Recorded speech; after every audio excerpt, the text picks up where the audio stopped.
Thank you, Marina. You may wonder what, I hope you have translation. You may wonder what a Canadian who doesn't speak Portuguese is doing here tonight. Maybe you could say I'm representing the rest of the world. You're all representing Brazil, and I'm representing the rest of the world. But you might wonder why I would leave. Sorry? It's not working? El micrófono no está transmitiendo al traductor.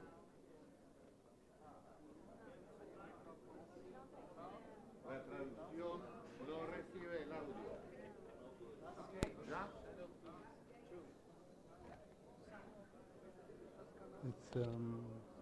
It sounds like it's working, but maybe not the. Your microphone is fine. They're just setting up the translation. Okay, so I'll wait. Okay. You'll tell me when? It's okay? Yeah? Okay. Let me, good. No?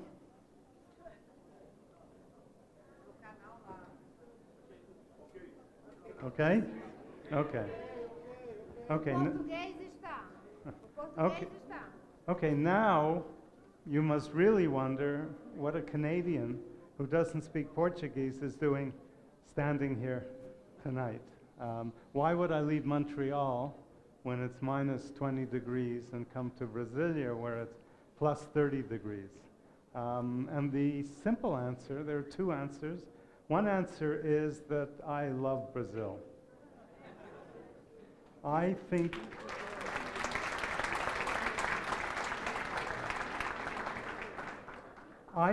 Brazil is the most important country in the world today in terms of solving our problems that are worldwide, and they're problems in Brazil, but they're the same problems all over the world, and I think this country has more likelihood of helping to resolve and pointing the way to the future than any other country, and that's why I'm here. The second reason why I'm here is that Marina invited me. I gave a speech, as she mentioned, in Sao Paulo, and she came up, I'd never met her, and she came up to me afterwards and said, would you do a keynote speech at the launching of our network? And I said, why not? I have a friend named Guy Azevedo, who is a carioca, and he and I did a paper together on the why not people of Brazil. The people of Brazil are not a why people. They're not a people who say, why would you do that, and why should we do that, and we don't need to do that. Brazilians are more, sure, why not, what the heck, we can do anything. And that's the Brazil I love, and the initiatives in Brazil, the things that go on in Brazil are absolutely wonderful, and I'm going to talk a bit about them.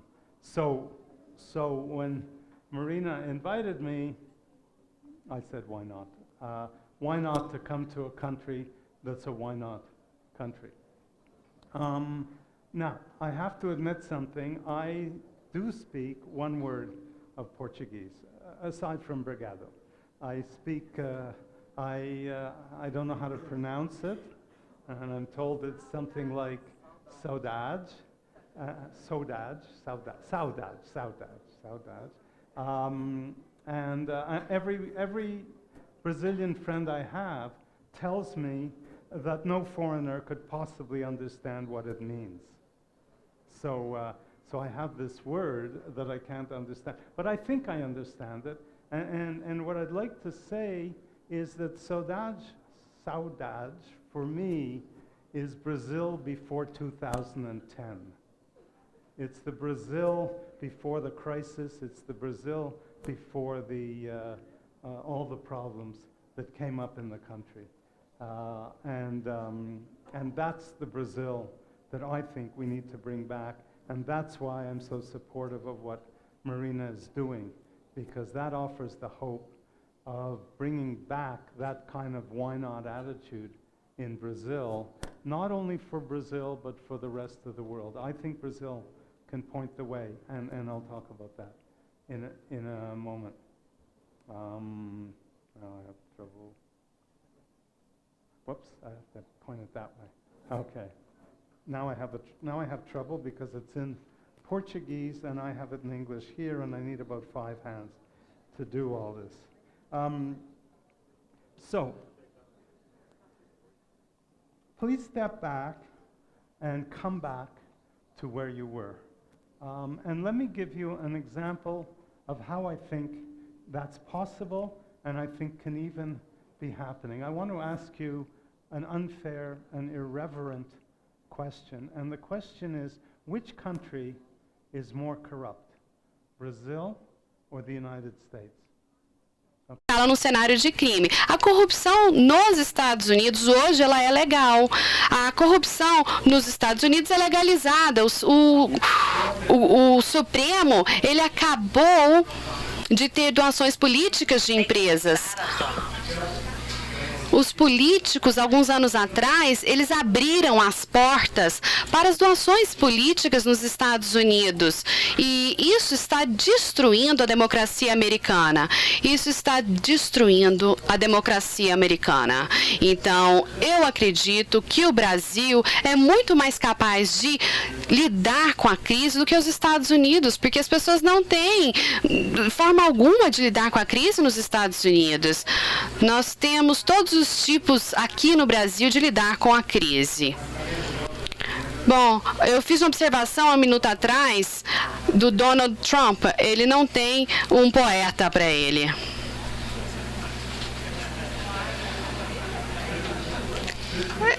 Essa é a diferença entre os Estados Unidos, a Marina e a Rede tem um poeta, né? Mas o Donald Trump não. Eu escrevi essa observação alguns minutos atrás. Então, a corrupção é um problema nos Estados Unidos. Aqui nós temos o Supremo nos Estados Unidos e a outra foto é do Carnaval. E nós temos aqui a polícia e os magistrados e a polícia que está prendendo as pessoas. Então, vocês têm a corrupção de um lado nos Estados Unidos e nós temos a esperança que foi falada de maneira tão eloquente alguns minutos atrás, através de uma música. A esperança é representada através da outra foto. Então, o que vem acontecendo no mundo? Quais são os problemas do mundo hoje? Então, não muito tempo atrás, as democracias, elas estavam se proliferando. Você se lembra da democracia 10 a 15 anos atrás? A democracia vinha uma atrás da outra, então nós tínhamos mais e mais países democráticos. Nós tínhamos, então, a Primavera Árabe florescendo, então na Tunísia e assim por diante. Os países em desenvolvimento estavam se desenvolvendo. O Brasil, a Rússia, a Índia e a China. Então, vamos pensar no Brasil nesse tempo atrás. Então, pensar nesses países e ver o que está acontecendo, o que aconteceu nos países do BRIC nesse curto período de tempo. E é claro que os americanos estavam gritando, sim, nós podemos. Nas eleições do Obama. Agora, o que nós temos agora nos Estados Unidos?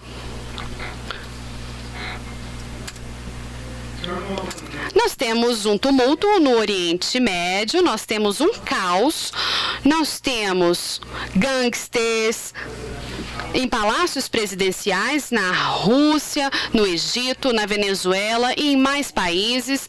Todos esses, eles foram elegidos, todos, cada um deles foram elegidos. Então, todos foram eleitos. Nós temos um populismo ao redor do mundo. Nós temos um populismo ao redor do mundo, com todos os tipos de movimentos populistas que são perigosos cada vez mais. E nos Estados Unidos, nós temos a paralisia política. E a pergunta a ser feita é: o que aconteceu?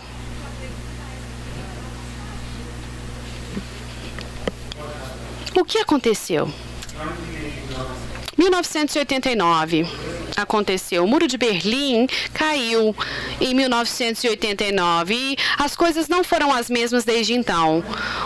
Os Estados Unidos, eles eram o modelo para a democracia e o progresso durante 200 anos, de 1789 até 1989. E aí, o Muro de Berlim caiu neste ano e nada mais foi igual desde então.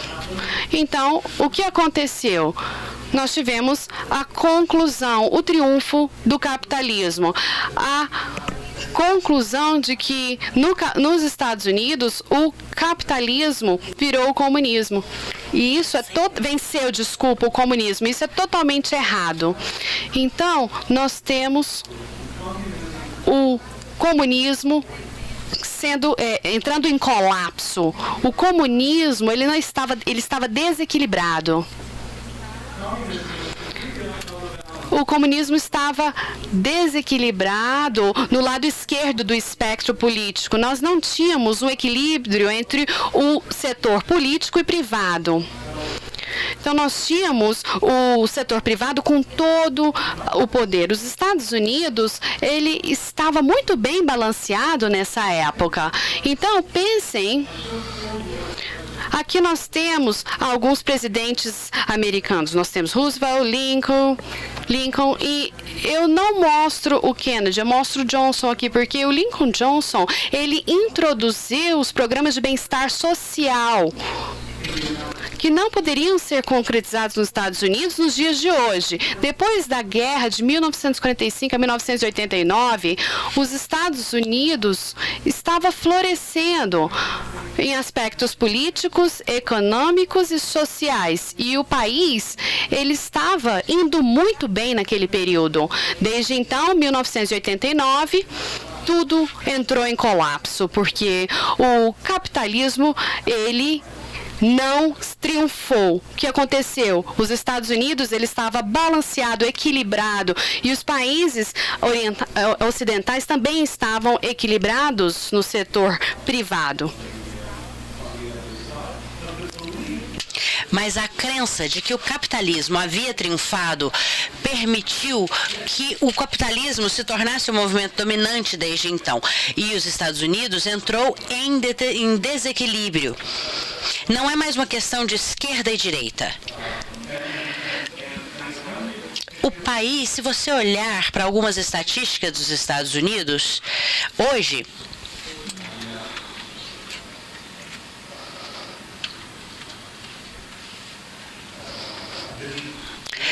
eu não percebi que quando eu passei os slides para o português, eu não conseguia ler a parte que eu tinha escrito.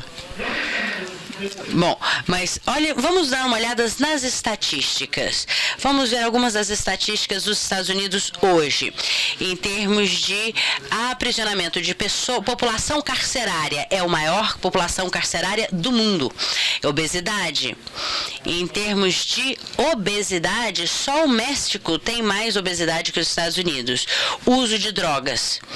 As drogas nos Estados Unidos, elas são terríveis. A desigualdade de renda também.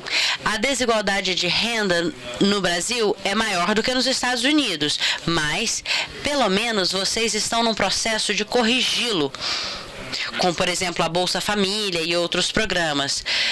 Você está corrigindo a desigualdade de renda. E nos Estados Unidos, não. Ela está piorando cada vez mais. A abstenção nas eleições. A maior democracia que o mundo já viu tem cada vez menos pessoas que vão votar. E, por fim, a mais chocante de todas, que é a mobilidade social. As pessoas sempre migraram para os Estados Unidos para que os seus filhos pudessem ter uma vida melhor. As crianças, os jovens dos Estados Unidos hoje têm 1/4 de chance comparado às crianças pobres do Canadá, por exemplo. Alguém me disse que recentemente muitos brasileiros estão indo para o Canadá. E por que isso? Por causa das oportunidades que o Canadá proporciona. Os Estados Unidos está com problemas profundos, mas o mundo também está.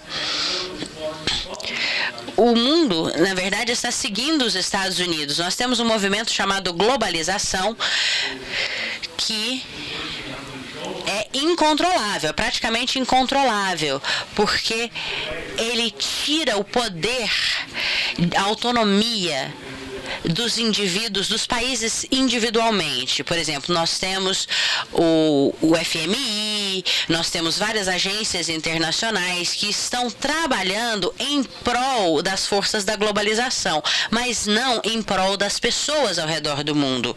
E nós temos vários exemplos chocantes. Eu ouvi alguns minutos atrás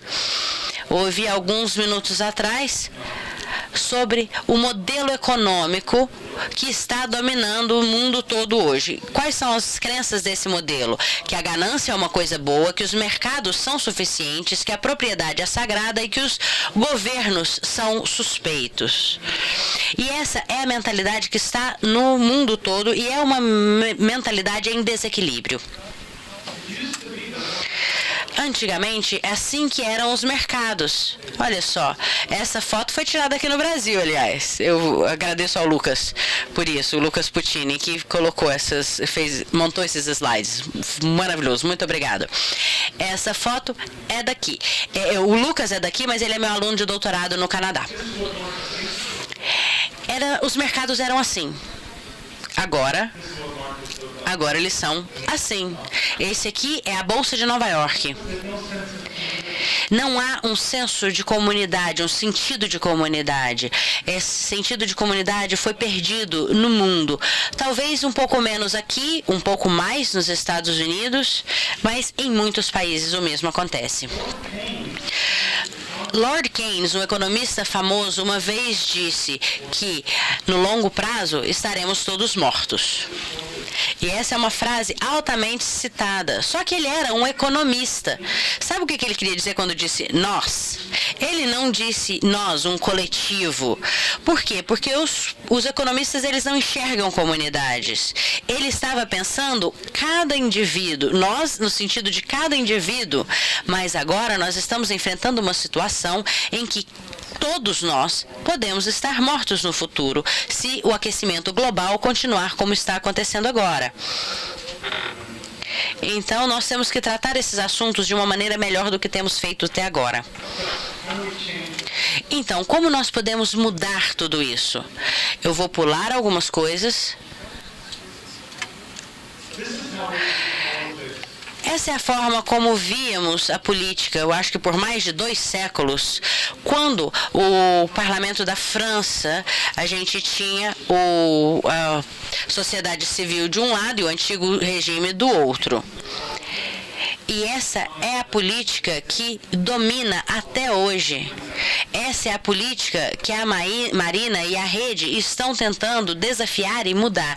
Essa coisa de esquerda, direita, Karl Marx versus Adam Smith, privatização, coisa pública, democracia, o proletariado, tudo isso vai e volta. E sabe o que isso nos traz? Isso é como se fosse tentar sentar numa cadeira de 2 pernas. A cadeira não se equilibra sobre 2 pernas. A política que temos... não vai voltar. Eu ia voltar. Agora emperrou. Eu não sei o que aconteceu. Dá pra gente avançar um slide?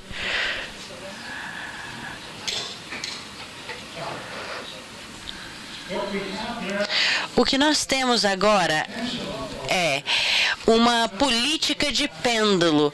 Países que vão da esquerda para a direita, da direita para a esquerda. A França talvez seja o melhor exemplo. Ela vai de Sarkozy para ela vai de um lado para o outro, de esquerda e direita, esquerda e direita. Não tem um ponto comum entre eles, um consenso.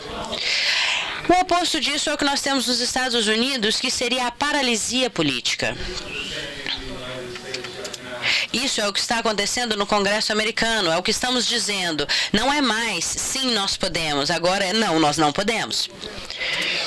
Então, como nós podemos reequilibrar a sociedade? Nós temos que entender que há 3 setores. Um é o setor público, outro é o setor privado e o final é o setor plural.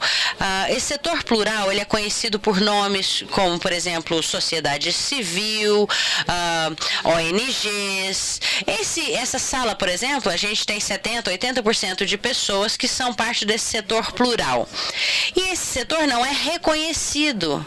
A gente tem uma fama. A sociedade civil não é uma coisa clara. As ONGs não são uma coisa clara. As organizações sociais não são conceitos claros. Mas eu gosto de chamar a atenção por 2 razões. Primeiro, se a gente falar como setor, se a gente chamar esse setor de setor plural, ele está equilibrado junto com o público, privado. Público, privado e plural. E aqui no plural nós temos todos os tipos de organização que não são nem governo, nem empresas. E elas são uma massa enorme. Vocês sabem que tem muito mais membros de cooperativas nos Estados Unidos do que pessoas? A gente acha que os Estados Unidos é uma terra de negócios, de empresas, mas a gente tem milhões de associados em cooperativas. As cooperativas são enormes, as ONGs também. Mas isso não entra na nossa forma de organização do mundo. Então, nós precisamos atingir esse patamar. Para mim, uma sociedade equilibrada segue esse modelo. Segura aqui, por favor. Para mim, uma sociedade equilibrada tem essa cara, democracia engajada no setor político, uma empresa responsável no setor privado e a inclusão plural. Na Venezuela, por exemplo, nós temos movimentos populistas, mas eles não é um movimento inclusivo. Por quê? Porque o governo nesse país aqui, por exemplo, foi muito mais inclusivo com a população do que foi na Venezuela. Há uma necessidade de inclusão.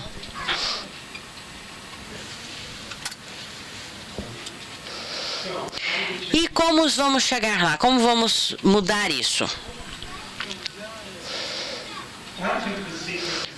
Eu acredito que o segredo esteja no setor plural. O segredo da mudança está no setor plural. Governos, empresas, eles têm muito poder na arena global. E também dentro do próprio país, pelo menos nos Estados Unidos. Os governos, eles são forçados pelas forças globais e também pelas empresas a nível local. Todos os países precisam de um setor privado forte, mas não um que domine o setor público. Todo país precisa também de um setor plural forte. E os países mais saudáveis têm setores plurais fortes. E agora vamos falar sobre o Brasil. O Brasil tem um setor plural fantástico. Eu não sei se vocês estão conscientes disso, mas quando você começa a alinhar essas informações, eu gostaria de falar de iniciativas sociais no Brasil. Eu acho que eu vou pular essa parte. Espera aí. Você não precisa saber tudo isso.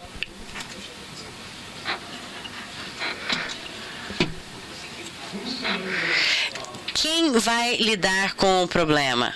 Você vai lidar com o problema, eu vou lidar com o problema, nós vamos lidar com esse problema.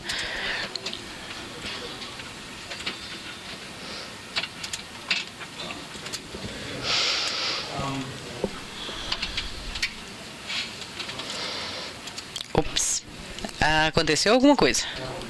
E agora estamos em apuros. Será que dá pra gente pular aqui? Achei. Bom, vamos ler o que está aqui. Isso aqui faz parte do seu manifesto. Eu fiquei impressionado quando o Lucas traduziu o manifesto para a rede de sustentabilidade. É muito parecido com o que eu venho escrevendo. É muito impressionante a semelhança entre os dois documentos. É por isso que eu estou aqui. Peraí, eu vou só mencionar para que vocês entendam o tipo de energia que existe no setor plural neste país. Vocês lembram dessa campanha? Campanha contra a AIDS?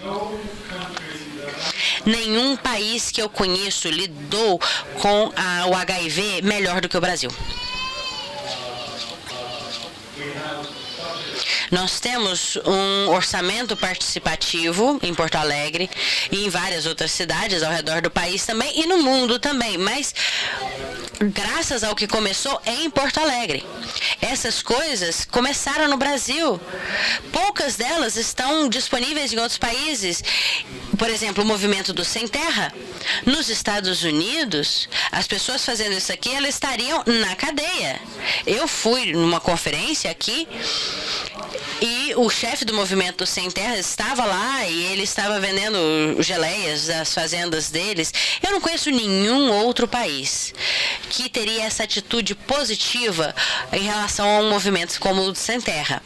Temos aqui também o programa Bolsa Família, que foi criticado pela comunidade financeira internacional, mas eles estão começando a perceber que, de fato, ajuda a economia e não prejudica.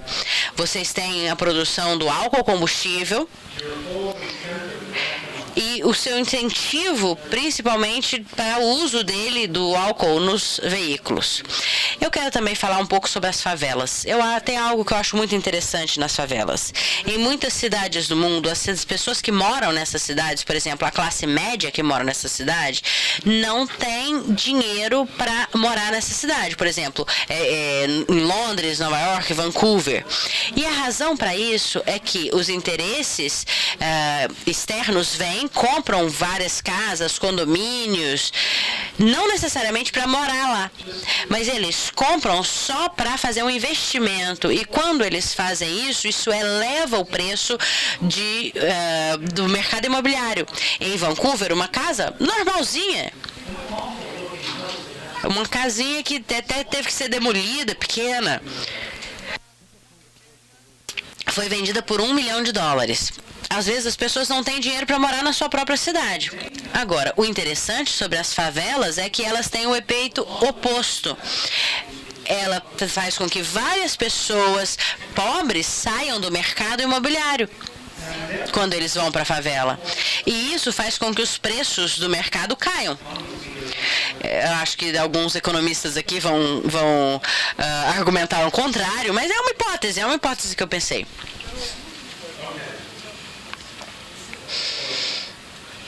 Peraí. Vou começar de novo. Eu quero mostrar para você essa cena, provavelmente todos já viram. Foi o melhor chute da história do futebol profissional em 2005. Foi um jovem brasileiro. Será que dá para pôr o som no vídeo?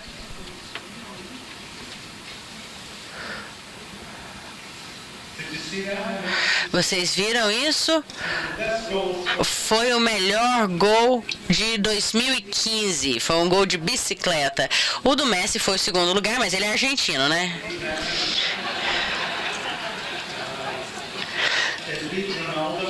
Ele foi melhor que o Messi, ele foi melhor que o Ronaldo. Foi o melhor gol de todos. E quando esse jovem recebeu o prêmio na Europa, isso acho que era a quarta liga, não é? A quarta divisão do futebol. Quando ele recebeu o prêmio,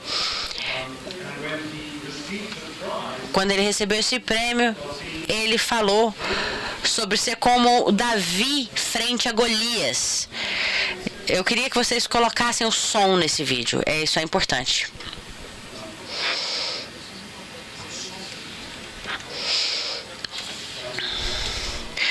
Acho que vou passar para o próximo.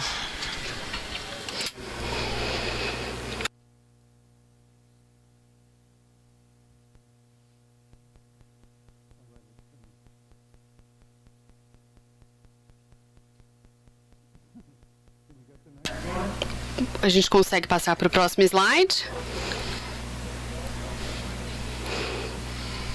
Quando Davi Golias, quando o Golias apareceu, todo mundo olhava para ele e falava, ele é muito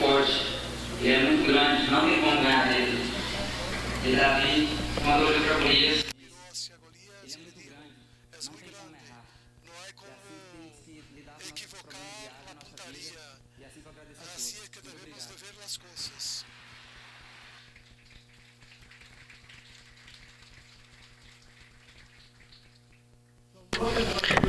Então, olha o que o Lucas fez. Nós fizemos isso juntos. Isso é o que nós fizemos juntos. A bola, ela representa o Brasil. O Brasil desequilibrado. Então aqui nós está um pouquinho para baixo porque nós temos o estilingue. Então a bola representa o Brasil e o Brasil é o Davi. E os problemas do mundo são o Golias. O Brasil, ele está em posição para lançar a bola diretamente nesse mundo ruim. O mundo é muito grande, os problemas do mundo são muito grandes. Você não consegue errar se você direcionar corretamente a bola. Obrigado.